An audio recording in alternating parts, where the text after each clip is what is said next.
Hello, welcome to another episode of Unmute with Brainy Mama, जहां हम बात करते हैं लाइफ के रियल स्ट्रगल्स और उससे रिलेटेड रियल एक्सपर्ट से, जो हमारी भागती हुई जिंदगी में हमें ऐसे नुस्खे, ऐसे टिप्स और ऐसी टेक्निक्स बताते हैं जिससे हम अपनी लाइफ को बेटर कर सकते हैं। हम हैं आपके होस्ट और दोस्त Gurpreet and Shruti. Today we are talking about science behind movement, physical fitness and regaining of your strength. आज हमारे साथ एक ऐसी फिजियोथेरेपिस्ट है who would help you to get the mobility of your life back on track. So please welcome Dr. Susan. Hello everyone, I am Dr. Susan Jose.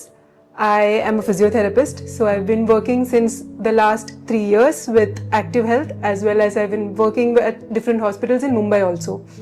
So my area and my forte is rehabilitation and endurance and strength training. So I'm really happy, Gurpreet ma'am and Shruti ma'am, for calling me onto the podcast. So आज हम एक लेकर आए हैं बड़ा interesting topic आपके लिए। जब हमारी लाइफ में एक नया फेज आता है, जब हम प्रेग्नेंट होते हैं, तो what all we focus is on testing, yoga and supplements. But कभी किसी ने सोचा है कि फिजियोथेरेपी और प्रेगनेंसी का क्या रोल हो सकता है?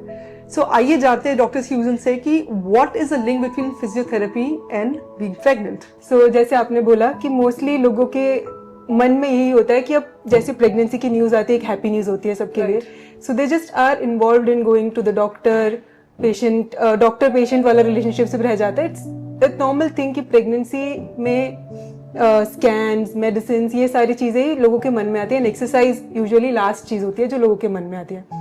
So what I would like to say and what modern science, western culture ये कहता है कि जितना आप एक्सरसाइज, जितना आप नॉर्मल रूटीन कंटिन्यू करते हो, उतना chances of a normal pregnancy बहुत ज्यादा होता है। जैसे आप देखते हो इंडियन कल्चर में सी सेक्शन का जो रेट है, it's going really high. So it's because हमारी जो न्यू एज मम्स हैं, दे आर, उनका नॉर्मल लाइफ भी अगर आप देखोगे तो एक्सरसाइजिंग इज वेरी लेस। सो उस वजह से बॉडी इतना फिट नहीं रहता कि लेबर का जो पेन है, आपको पता है कि first labour usually last for around 12 hours और मोर देन दैट, तो उतना इंड्योर करने में बॉडी में स्ट्रेंथ नहीं होता है। So as a physiotherapist, it is not only the exercises that come in to play, it's also the education part, जो लेडीज को यूजुअली नहीं पता होता है कि क्या क्या चीजें नॉर्मल प्रेगनेंसी में एक्सपेक्टेड है या क्या क्या चीजें लेबर में हो सकती है। So we come in as an educator as well as a exercise guide for you. तो जैसे मैं आपको बता सकती हूँ, फर्स्ट ट्राइमेस्टर में यूजुअली इट्स द टायर्डनेस या नॉजिया, वॉमिटिंग, ये सारी चीज़ें मोस्टली होती हैं। तो we help you guide with like doing a good micro exercise thing, जिसमें आप थोड़े मेडिटेशन कर लो हमारे साथ। ऑलवेज चीज़ें, लोगों को सब कुछ पता होती है, it's just the reminder that you need कि क्या करना है, क्या correct time. So do some guided exercises, guided meditation exercises, gentle stretches कर लो या फिर जेंटल वॉकिंग कर लो हमारे साथ। तो that would help break the whole cycle of nausea हो गया, टायर्डनेस हो गया।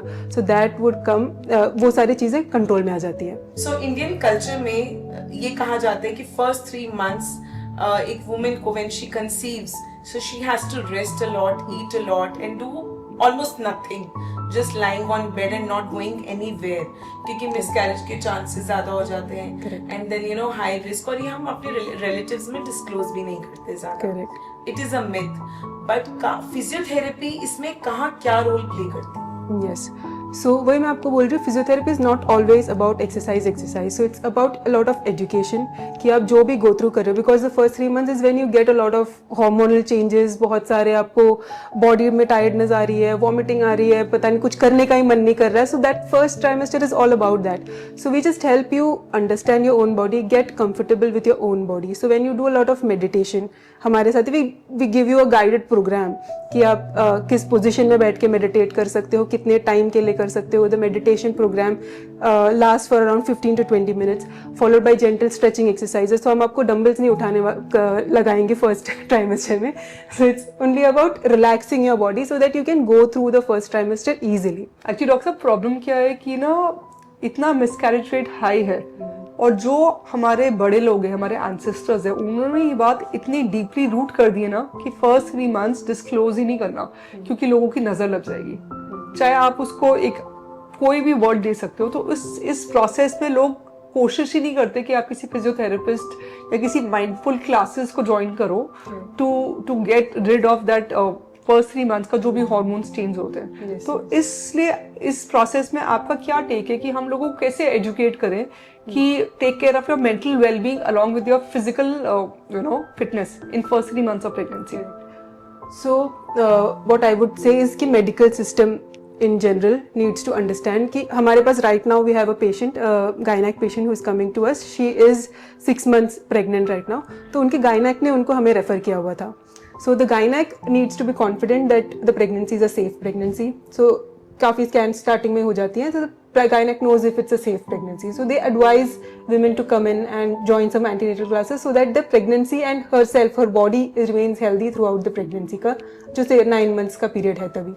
So that is one thing. And the second thing, of course, first 3 months जैसे मैंने बोला हमेशा overlooked होता है. पहले first month तो पता ही नहीं चलता. You miss the first month. So the first 3 months, take it very easy. Try to do things on your own. Maybe get some nuskas from your therapist.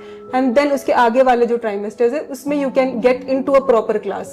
So the first is 3 months is just you know yourself, get some tips and do it on your own. So doctor, please share some nuskhas with the people. Please कि जो first 3 months first month जैसे आपने बोला overlooked हो जाता है तो 2 months ही बचते हैं where you can just disclose the news. So any नुस्खास for our viewers? Yes. So as I told you, so it's only about relaxing your body, calming down your body. Okay, so you can just, yoga is a very good thing for calming down your body. So there are these meditational asanas, vajrasan mein baith jao. There's no asan which is contraindicated when you're in the first 3 months because वो इतना grow नहीं हुआ होता है. तो you can do simple relaxation positions जैसे वज्रासन, पद्मासन में बैठ गए आप.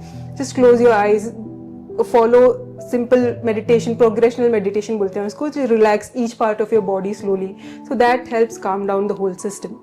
Okay, and then gentle stretches जैसे आप legs spread करके try to touch both the toes, cat camel positions हो गए, butterfly stretches हो गए. ये सारे stretches help relieve the discomfort around your tummy, around your legs. So these things really help. So, when you're almost in your midway of your pregnancy and touching the 3rd trimester, उस time पे your tummy is out. So, what kind of exercises do you recommend? Yeah. So जैसे abdominal growth ज़्यादा हो जाता है तो there is बहुत ज़्यादा प्रेशर बढ़ जाता है स्पाइन पे एंड आपके पेल्विक जो मसल्स होते हैं उस पर प्रेशर बहुत बढ़ जाता है एंड तभी बहुत विमेन को यूरिनरी ड्रिबलिंग वगैरह होने के बहुत ज़्यादा चांसेस होते हैं. सो हम उनको टो टू हेड बोलूँ मैं तो एक तो हो गया वजाइनल एक्सरसाइजेस क्योंकि कीगल एक्सरसाइजेस जो बोलते हैं. सो थोड़े कॉन्ट्रैक्शंस करने की हेल्प हम उनको करते हैं. And then we have a feedback machine also जो जिनको समझ में नहीं आता बिकॉज ऑलरेडी ये इतना आउट है, बैक पेन है, नेक पेन है, बहुत सारी चीज़ें हैं. So there are this machines which help you understand कि वजाइनल कॉन्ट्रैक्शंस क्या होते हैं. ऐसा लगता है कि बहुत ईजी है, नीचे तो कॉन्ट्रैक्ट ही करना है, but you contract the wrong muscles. It's the anterior part of your vaginal wall जो आपको कॉन्ट्रैक्ट करना है, जो आपको हेल्प करेगा यूरिन कंट्रोल में. तो वो सोशली ऑकवर्ड मूवमेंट्स सारे अवॉइड किया जा सकता है with a good vaginal exercise program. ठीक है. एंड देन फ्लेक्सिबिलिटी पे बहुत काम करते हैं क्योंकि आपको वो लिथोटमी वो पोजीशन में होल्ड करना होता है आपके बॉडी को फॉर अ लॉन्ग टाइम जब आप लेबर में हो. तो इनर थाई मसल्स का स्ट्रेचिंग एक्सरसाइजेज हो गए, स्पाइन स्ट्रेचिंग एक्सरसाइज हो गए because your spine is loaded. इतने ओवरग्रोन बेली में स्पाइन इज ओवरलोडेड इसलिए बैक पेन के चांसेस बहुत ज़्यादा होते हैं फीमेल्स के लिए. सो स्पाइन फ्लेक्सिबिलिटी हो गया, इनर थाई फ्लेक्सिबिलिटी एक्सरसाइजेज हो गए and vaginal exercise very very important, वो तो करना ही है. And endurance training because you have to undergo labour for a long time. तो इफ इट्स योर फर्स्ट तो आप तो एग्जॉस्ट ही हो जाओगे towards the end. So that is expected. So lot of endurance exercises जैसे कि साइकिलिंग हो गया या साइकिलिंग सिर्फ इजीली गाने सुनते हुए करना is not endurance training. So we have a program जिसमें आप कितने टाइमिंग के लिए करो, कितने इंटेंसिटी में करो. So that needs to be determined.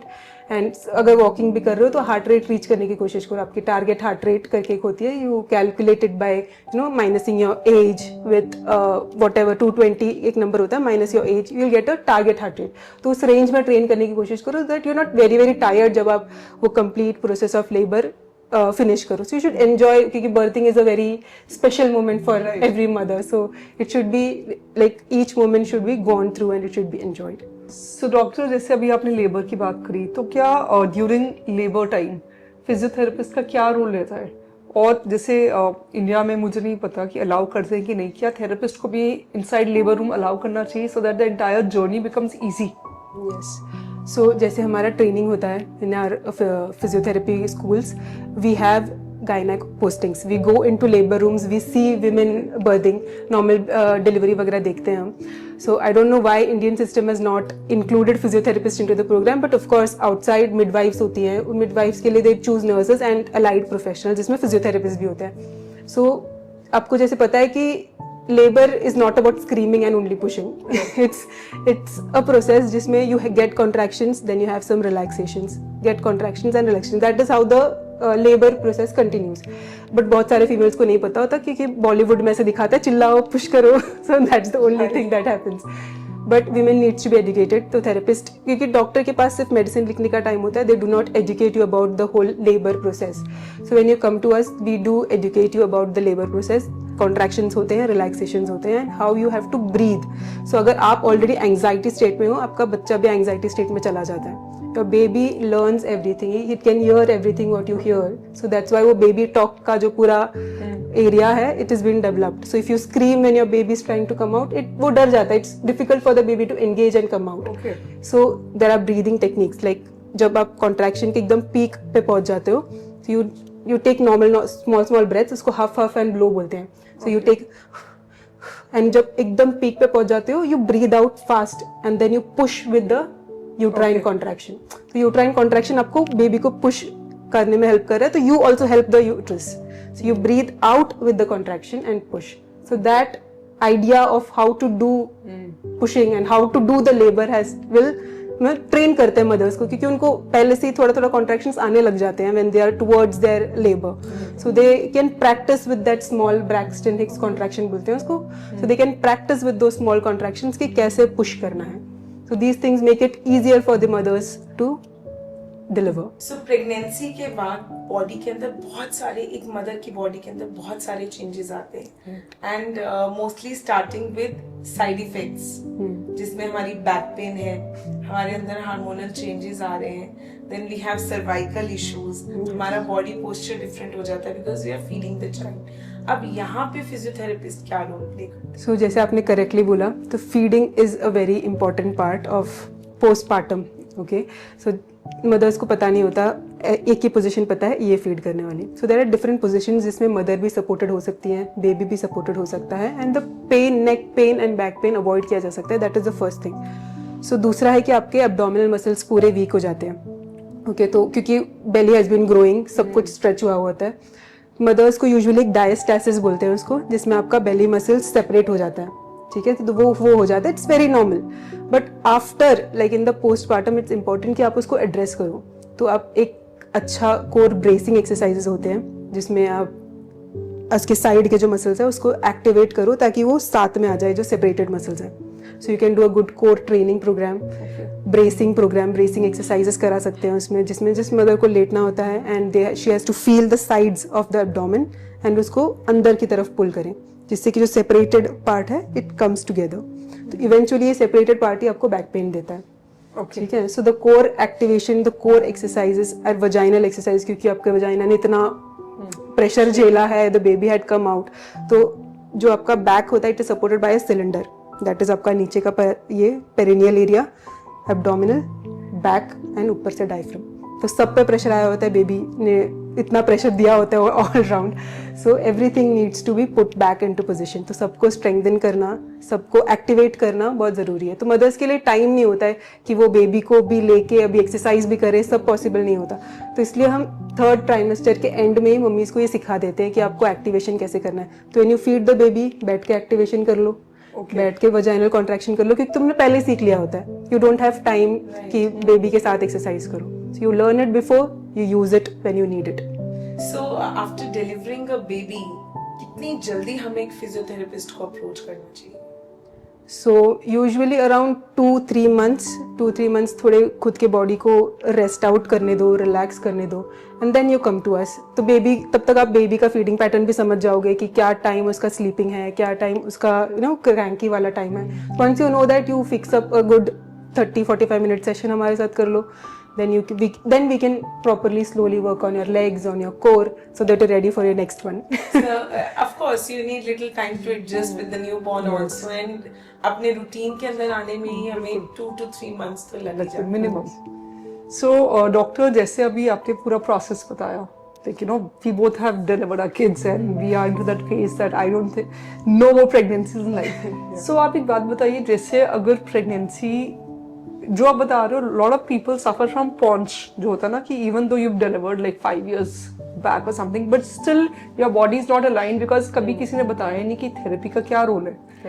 तो ऐसा कुछ प्रोसेस है कि हमने शायद डिलीवरी में 5 years हो गए, 7 years हो गए, कि हम अब अपना पोस्चर ठीक कर सकते हैं, या फिर it's like a big no और उसी टाइम ठीक करना था. Is there a way that now we can consult a physiotherapist and can improve whatever we have not done during our pregnancies? So usually हमारे पास जब आंटियाँ आती है like around more than 50 years of age, Okay. वो उनका जब हम हिस्ट्री लेते हैं देन दे टेल अस कि हमारा सी सेक्शन हुआ था, उसके बाद तो हम बेड पे ही थे 6 महीना, कुछ हमने किया नहीं, इतना पेन था एंड वो बैक पेन थपता थोड़ा थोड़ा, आई कुड मैनेज इट. फिर बच्चे थे तो बैक पेन मैनेज होते होते होते 50 years के बाद they got time to come to us. ठीक है, तब then we start working on them. थोड़ा ऑफ कोर्स टाइम ज़्यादा लगता है compare to when you come early, so it will take around 6 months maybe to strengthen again the muscles, and age factor also comes in. So if you start early you will get results जो long lasting हो. If you start late of course you will get results, but then आपको वो pain झेलना पड़ेगा throughout the 30-40 years of life. But then if you start late it will take some more time, but definitely you will be out of pain and out of your discomfort. So do we need any sort of medical testing to figure out all these things, या एक physiotherapist बस देख कर बता पाता है कि कौन से पार्ट्स पे क्या वो करना है? What are the basically signs Yeah. when you get to know कि हाँ अब मेरे को जैसे I need a therapist पे therapist. जाना है. हाँ.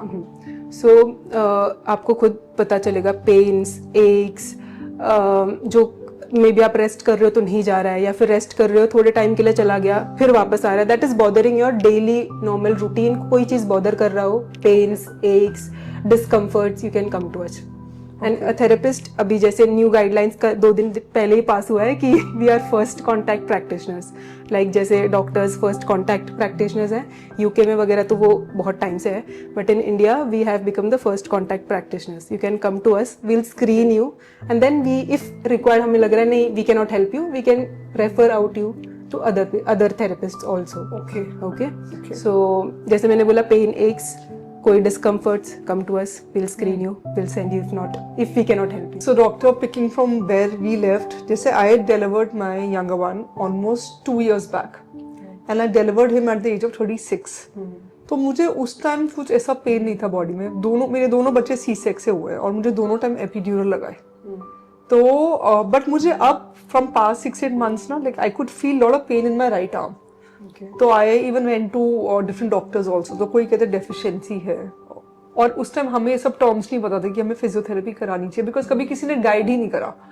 तो अब इस केस में मैं क्या कर सकती हूँ? जैसे मेरी तरह बहुत सारी मदर्स है जिनको उस टाइम फील नहीं हुआ पेन, और पेन सिर्फ पेल्विक पेन नहीं होता, पेन कभी आपके हेड में आता है, कभी आर्म्स में आता है, कभी अपर पार्ट में आता है. तो जिनको ये सब चीजें बाद में पता चलती हैं after 2 years, 3 years, 4 years of delivery, तो अब उनको क्या करना चाहिए इससे, a solution to all this problem?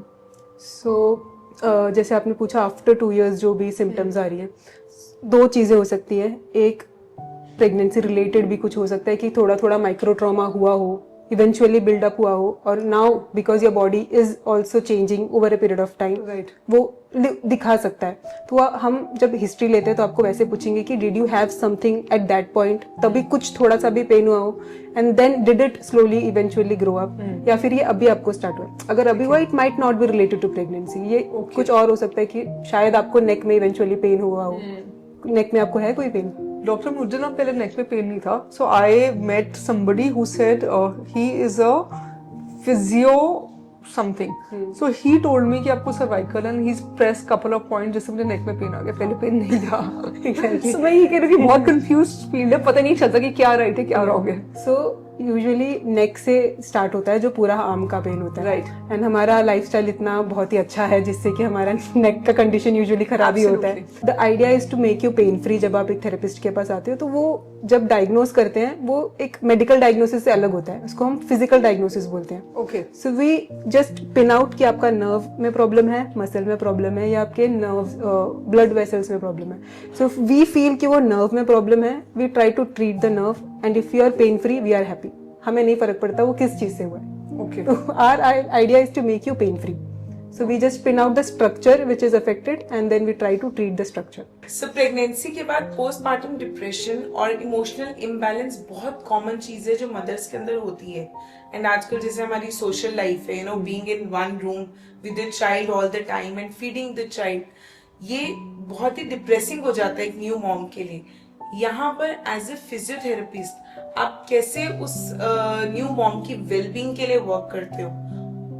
So postmortem depression जैसे आपने एकदम करेक्टली बोला, सो उसमें थेरेपिस्ट का रोल कम and more of the partner का रोल ज़्यादा होता है. सो जैसे एंटीनेटल क्लासेस में ये सारी चीज़ें डिस्कस किया जाता है. It's a couple session also. So couple session में फादर्स को भी बताया जाता है कि these are the things the mother will undergo. It's about a lot of body image के चेंजेस हो गए हैं, बेबी को हमेशा फीड करने का प्रेशर होता है. तो these things make the mother a little aloof. वो थोड़ा सा दूर करते हैं बेबी सिक की तरफ. बेबी लाइक वो एक बर्डन हो जाता है मम्मी के लिए कि ऑलवेज फीड करो, मेरे बॉडी में इतने चेंजेस आ गए हैं, सब everyone is coming and the attention is only on the baby. So what about the mother itself? So us from a physiotherapy perspective, it's very minimal role जो हम play करते हैं. It's more of the partner, the support that the partner can provide. That would really help. Otherwise, exercises as such cannot really help or reduce the anxiety or depression जो mother go through करती है. We cannot go in and help in at that point. So get an expert help or your couple's help if that is the thing that can be done. So sometimes we deliver a premature baby. Early delivery हमारी हो जाती है और हमारी body prepare नहीं है delivery के लिए. अभी वो 9 months का पीरियड नहीं पूरा हुआ. यहाँ पर फिजियोथेरेपी क्या रोल प्ले करती है जब आप एक मदर जल्दी डिलीवर कर देती है बच्चे के लिए और माँ के लिए? यहाँ पर फिजियोथेरेपी कैसे हेल्प करती है? Yes. So जैसे प्रीमेच्योर लेबर में जाना is an anxious state for the mother. तो बॉडी भी प्रिपेयर नहीं है, मेंटली भी मदर प्रिपेयर नहीं है, बेबी भी कम्प्लीटली अंदर प्रिपेयर हुआ नहीं है. सो थेरेपिस्ट का रोल इस एरिया में ये है कि जैसे everything is happen, the baby is out, the baby is premature, mother is tensed कि इसको फीड कैसा करना है, बेबी सकल नहीं कर रहा है प्रॉपर्ली, तो इस सारे चीज़ों में द लैचिंग टेक्निक्स कि बेबी को लैच करने कैसे होल्ड करना है निपल पे, वो मदर माउथ ओपनिंग कैसे करनी है, होल्ड कैसे करा सकती है मदर अपनी फिंगर्स से स्लोली, वो सारी चीज़ों में गाइडेंस थेरेपिस्ट दे सकता है. ओके. एंड क्योंकि वजाइना बहुत सोर या टेयर्स होंगे उसमें बिकॉज ऑफ द टेयर्स हुए होंगे, तो उसके लिए we can help them with a little vaginal massages. Cold water shower में बैठ सकती हैं वो, दैट वुड हेल्प यूज या soothe her back pain, the vaginal pain वगैरह सूद करने में हेल्प कर सकता है. Plus the baby because it is really premature, so he or she requires a lot of support in growing. तो उस support में थेरेपिस्ट नियोनेटल आईसीयू में उसका बहुत बड़ा रोल है, that they help bond the baby with the mother. ठीक है, यूजुअली बेबी एनआईसीयू में ही होता है जब प्रीमेच्योर होता है. सो मदर ऑल्सो वो फीडिंग के लिए चले गए may be 10-15 minutes and then she comes back. So the mother can always help the baby grow faster या early या match up with the pairs जो normal age में हुए हैं, उसके बाद match up करने के लिए थेरेपिस्ट उनको गाइड कर सकते हैं कि how to position the baby so that it starts kicking. movements बहुत slow होते हैं तो start kicking, slow movements कर लो, lips के around move कर लो so that the baby starts suckling. So these things help activate the reflexes of the baby. तो reflex slow develop होते हैं premature में, normal में it's already there, वो suckle ही कर लेते हैं. So आप ये बता रहे हो कि the exercises are just not for mothers. अगर हमें knowledge हो, guidance हो कि हम छोटे बेबीज को कैसे स्मॉल एक्सरसाइजेस उनके साथ कर सकते हैं, तो हम उनके जितने अर्ली टारगेट्स होते हैं, टारगेट्स ऑफ अ बेबी, वो हम अचीव कर सकते हैं. माइलस्टोन जिसे कहते हैं. Correct, yes. Okay, So, wonderful. yeah, so that's the whole field. चाहे वो न्यूबॉर्न हो या एक डिलीवर करने वाली मदर हो, I think physiotherapy plays a very, very vital role in both their lives. both their lives. Yeah. Yes. So there's a whole area called as neonatal physiotherapy या pediatric physiotherapy जिसको बोलते हैं. Okay. So we directly go into the NICU, help babies move क्योंकि उनके movements काफी slow होते हैं premature babies के. We put them in a छोटा सा tub होता है पानी का क्योंकि Okay. water gives them buoyancy, movement करने में easiness देता है. Because there's the water inside Yes. the woman. Inside the womb as they well. feel it- So we put them into that baby tub. Okay. उनके around buoyancy tubes डालते हैं so that the head is up and then they slowly move. तो warmth of the water helps the baby move. So that help make them more hungry also. तो ज़्यादा food खाएंगे तो ज़्यादा जल्दी grow होंगे, NICU से जल्दी बाहर आ जाएंगे. So there's a whole field of NICU care of physiotherapy. You know, ऐसे फील हो रहा है कि all this is so missing in our life, you know, कि अगर नॉलेज ही नहीं होगी तो आपके पास सोल्यूशन नहीं है, सिर्फ प्रॉब्लम्स देखते हैं कि बच्चे ग्रो नहीं हो रहे. एग्जैक्टली मतलब इतनी आज इस बारे में हमने फिजियोथेरेपी के बारे में बात करी. हम फिजियोथेरेपिस्ट के पास कब जाते हैं? जब हमें सर्वाइकल प्रॉब्लम है या हमारा बॉडी पोस्चर ठीक नहीं है, हमारे बैक में पेन है. बट प्रेगनेंसी के अंदर एक फिजियोथेरेपिस्ट कितना इम्पोर्टेंट रोल प्ले Exactly. करता है. ये it is a very silent struggle. Yes. Yeah. Silent what do we call that? नहीं, I think silent struggle is a good word.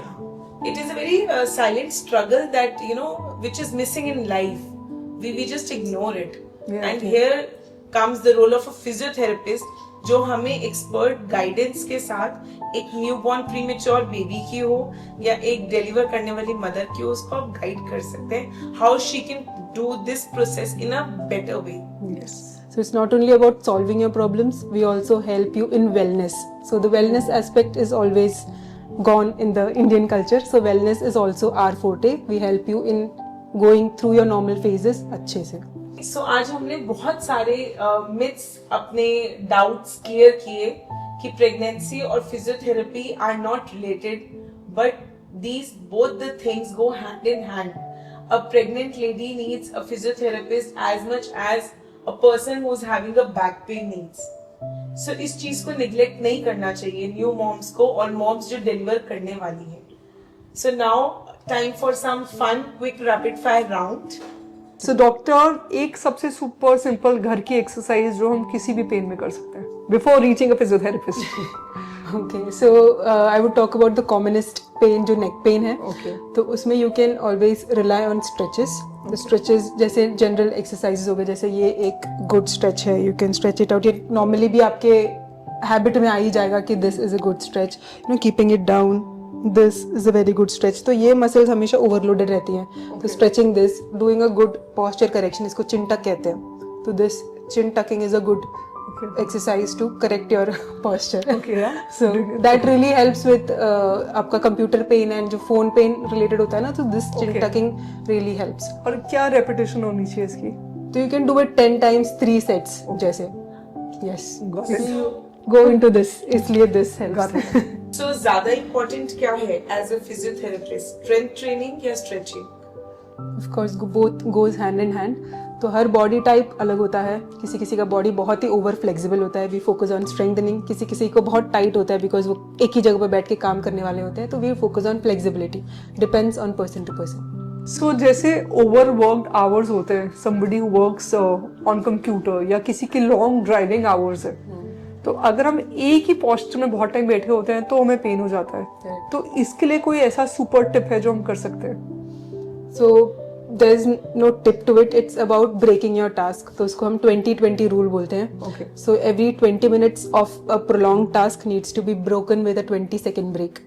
ठीक है, सो 20 minute को ब्रेक कर लो, the whole task to be broken into 20-20 and 20 second break. उसमें क्या करोगे? Just walk around, relax your neck, relax your back, come and sit back again. Follow the 20-20 rule. Okay. एक mistake जो recovery के time लोग बार बार करते हैं.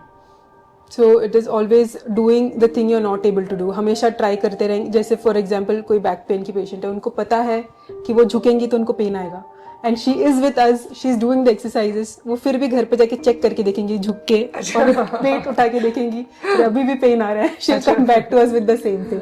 सो we want you to not do things that we advise. Okay. So one advice for a good posture, because सारी प्रॉब्लम posture से शुरू होती है. Yes so posture is something जो ऑटोमेटिक होता है, आप हमेशा उसको कंट्रोल नहीं कर सकते, बीच बीच में जब आपको याद आए शायद तब आप कंट्रोल कर लो, Right. But the whole idea is to keep yourself fit.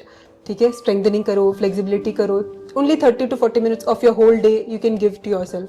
उससे ही आपका पॉस्चर करेक्ट होगा. ऐसे नहीं कि आप खुद जब भी सोचो सीधा बैठो, that's not going to happen. So you have to be fit for that to correct your posture. Okay. In your physiotherapy experience, which is your favorite equipment or tool that you use? Okay, so as I told you, like I am a neuro specialty, so my tool would be like my own hands, because neuro patients को कभी हम कोई भी machine पर डाले वो खुद से कुछ नहीं कर पाते. कोई भी पेशेंट हो मशीन्स पर डाल दो कुछ नहीं होगा. And always the feedback that we get from patients is, हमें ऐसा लगता है बाहर से देखने में ऐसा लगता है वो मशीन कर रहे हैं, but they never appreciate it. They always like the touch of the therapist, या always guidance with the hands. So the hands what I would say that is my best. So doctor, एक therapist क्या patient को touch कर ही बता पाता है कि इस पार्ट में प्रॉब्लम है और इसलिए पेन आ रहा है? हाँ, सो वो मैं बोल रही हूँ आपको, मेडिकल डायग्नोसिस एंड थेरेपिस्ट का डायग्नोसिस इज डिफरेंट. Okay. सो हम आपको टच करके फील करके ये बता सकते हैं कि आपके मसल में प्रॉब्लम है या बोन में प्रॉब्लम है, बट हम आपको ये डायग्नोसिस नहीं दे सकते कि आपको ऑस्टियोआर्थराइटिस ही है.